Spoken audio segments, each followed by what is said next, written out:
నేను మీ అందరికీ చెప్తున్నా, రైతులతో తిరిగినటువంటి వాడిగా, రాష్ట్రం అంతా తిరిగినటువంటి వాడిగా, సూర్యుడు అనేటువంటి సూర్యుడు తూర్పున ఉదయిస్తాడు, పడమట అస్తమిస్తాడు అనేటువంటిది ఎంత వాస్తవమో 2024 ఎన్నికల్లో తిరిగి రాష్ట్రంలో వైఎస్ఆర్ కాంగ్రెస్ పార్టీ అధికారంలోకి వస్తుంది, జగన్మోహన్ రెడ్డి గారు ముఖ్యమంత్రి అవుతాడు అనేటువంటిది అంతే వాస్తవం అని చెప్పి సందర్భంగా తెలియజేస్తున్నాను. అటువంటి నేపథ్యంలో అందరూ ఆలోచన చేసి వైఎస్ఆర్ కాంగ్రెస్ పార్టీకి అండదండలు అందించండి అని చెప్పి మిమ్మల్ని అందరినీ కోరుతున్నా. స్థానికంగా ఉన్నటువంటి సోదరుడు ఈరోజు సంజీవి గారు నన్ను ఆహ్వానించి ఈరోజు ఆయన స్వకామైనటువంటి కాదరూరులో అనేక రకాలైనటువంటి అభివృద్ధి సంక్షేమ కార్యక్రమాల్లో పాల్గొన్నాం. సచివాలయం, రైతు భరోసా కేంద్రాన్ని ప్రారంభించాం. అదేవిధంగా ఈ రోజు మార్కెట్ కమిటీ ప్రమాణ స్వీకారానికి రావడం జరిగింది. 2014 నుంచి 2019 వరకు ప్రతిపక్షంలో శాసనసభ్యులుగా ఉన్నాం.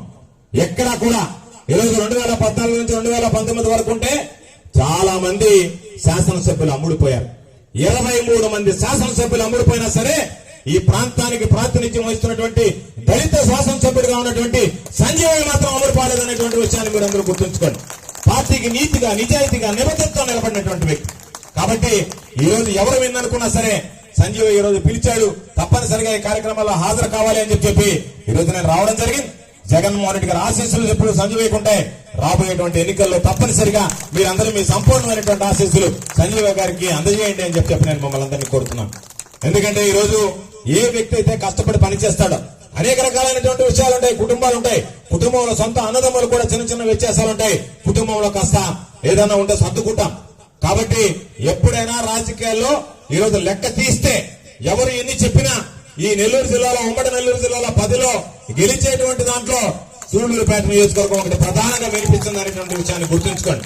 ఈ రోజు మనం అధికారంలోకి వస్తే, వైఎస్ఆర్ కాంగ్రెస్ పార్టీ అధికారంలోకి వస్తే, జగన్మోహన్ రెడ్డి గారు ముఖ్యమంత్రి అయితేనే మనం కనీసం తెల్ల చొక్కా వేసుకుని తిరుగుతాం, తెల్ల పంచ కట్టుకుని తిరుగుతాం. ఆ పరిస్థితి లేకపోతే మనం ఎన్ని రకాలైనటువంటి అవమానాలకు గురయ్యామో, ఎన్ని రకాలైనటువంటి ఇబ్బందులు పడ్డామో 2014 నుంచి 2019 వరకు శాసనసభ్యులుగా చవిచూసినటువంటి వాళ్ళం. స్థానికంగా ఉండేటువంటి నాయకులు ఎంత ఇబ్బందులు పడతారో ఊహించుకోగలం. అందుకని నేను ఎప్పుడు చెప్తాను, నేను 2014 నుంచి 2019 వరకు నా మీద పోటీ చేసి ఓడిపోయినటువంటి మా బ్రూస్లీ మరలా ఎమ్మెల్సీ అయ్యాడు, మంత్రి అయ్యాడు. మంత్రి అయినా ఏదైనా సరే ధైర్యంగా ప్రజల అండదండలు ఉన్నాయి, పైన జగన్మోహన్ రెడ్డి గారి ఆశీస్సులు ఉన్నాయి, పోరాడాం.